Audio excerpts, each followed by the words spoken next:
There is nothing but God. But while we are here, try it. I hope you tried it. And if you have, let me know. It's simple if you can really believe in the reality of what I'm talking about. That your imagination is the only reality. But now it's a mystery. And the greatest of all secrets, which must be unraveled, which must be solved, is the secret of imagining. Because in that secret, if you unravel it, supreme power, supreme wisdom, supreme delight will lie in the solution of this problem. And I can tell you the thrill. And you can do it with anything in this world and don't feel guilty. Do it with anything. Bless everyone in the world, but bless individuals. Don't make it a general picture.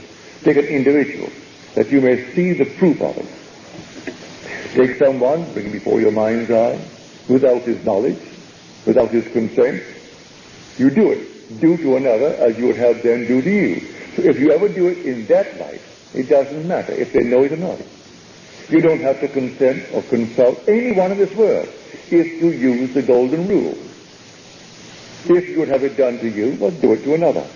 And do it without their knowledge. They'll never know that you brought the blessing. What does it matter? You delight in hearing it and seeing it in the world. And they may never know, as told us in Scripture.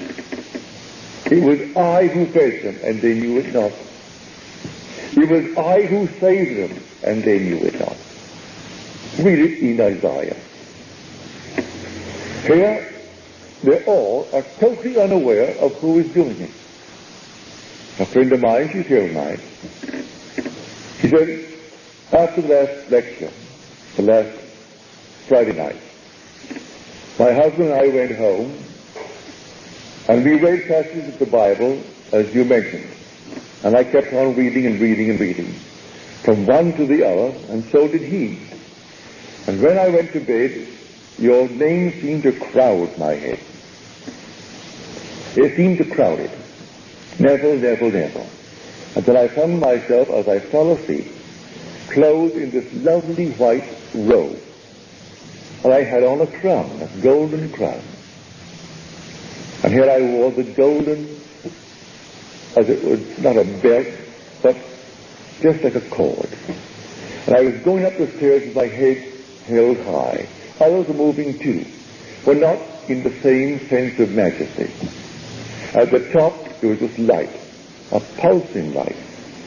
And it pulsed and pulsed and pulsed. And all of a sudden, here in the midst of the light, as it unfolded, you stood. And I knew I am looking at Neville, and I knew I am looking at God. And then you would cast a shadow, and you would vanish, and then it pulsed, and all of a sudden, there you were again. And then it cast a shadow, and you were not. And then it opened up, and every time else, here you are.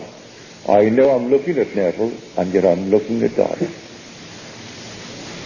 You are born from above, and you are God.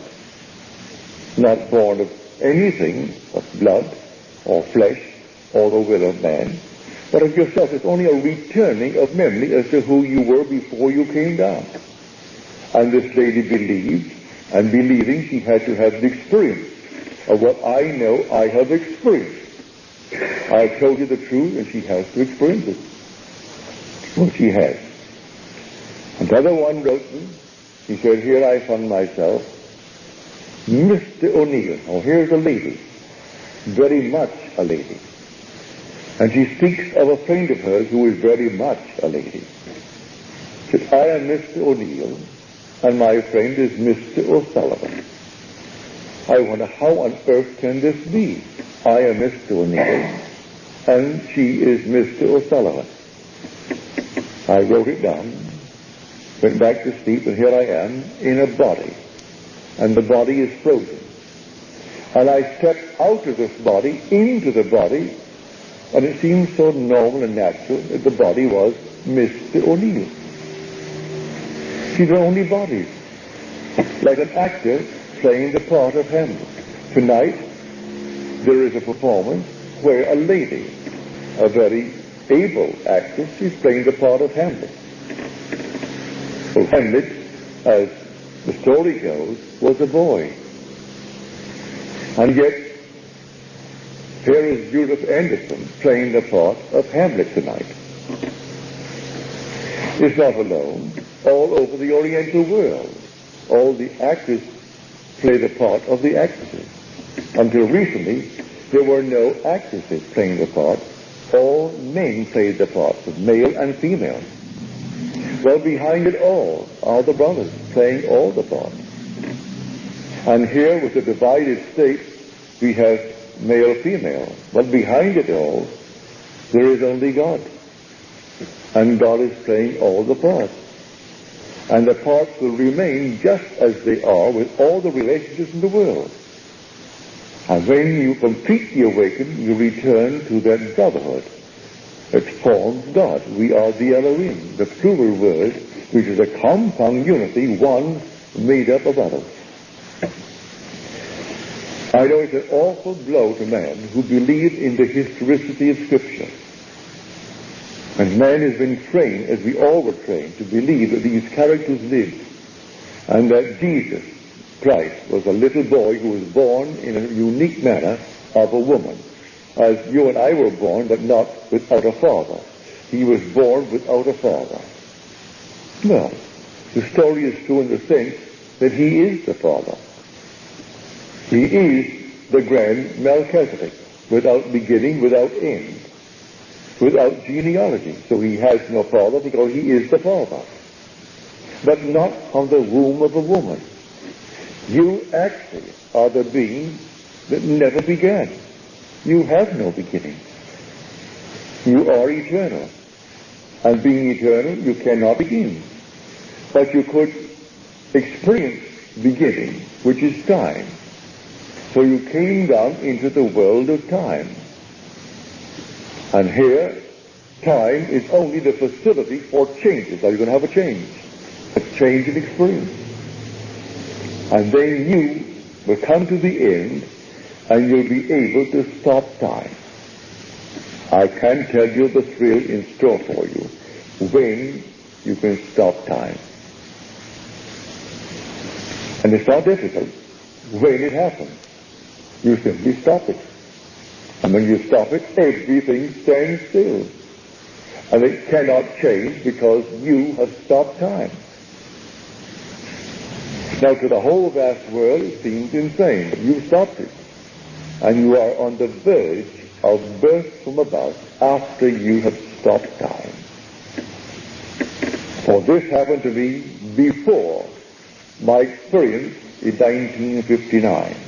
This happened to me back in the 40s in New York City, when suddenly I stopped time. And that night I told my friends how I stopped time. Well, they thought, now, I know he has been funny in the past and strange, but this one really takes the cake.